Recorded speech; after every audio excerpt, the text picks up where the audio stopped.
my insider, Jacob, I call him that in the book, who actually was working for the Rothschilds and still does, and also is a whistleblower who doesn't really do what they want but continues to work for them because he feels like there's some very serious extraterrestrial threats to Earth and that what they're doing is very necessary to protect us.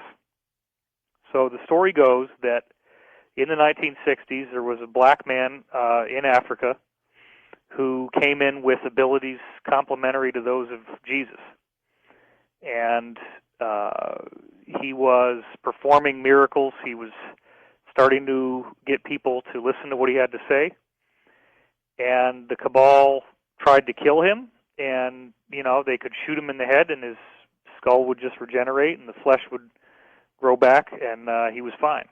And, you know, so the crazy story that I heard, which, and remember, I was told at the time that if I disclosed this, that I would be killed, and I ended up putting it in the book anyway. But the story was that this guy, you know, they finally said, okay, we're going to bring you to the United Nations and share your message with the world.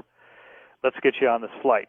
They bring him on this flight, and instead of bringing him to the United Nations, they shot him repeatedly, and then actually had some kind of meat grinder device, and basically like a bandsaw, I guess, and sawed up his body into a whole bunch of pieces, put him in these very like radioactive shielded containers, and then had all these fighter jets dock with the plane and fly his body parts to all corners of the world, where then these containers turned them into ash. And they thought that maybe this would defeat him, like that his body somehow, the tissue was necessary. So if they destroyed all the tissue in all these places across the world, maybe they could defeat him. Well, he then regenerated in their offices and was fully fine, fully intact. But the sad part is that he said, you know, you guys so badly do not want me to be here that I am not going to be able to do any more. You're going to get what you want, but bear in mind that in the future, many others like me will be coming, and when they do, you will not be able to stop us.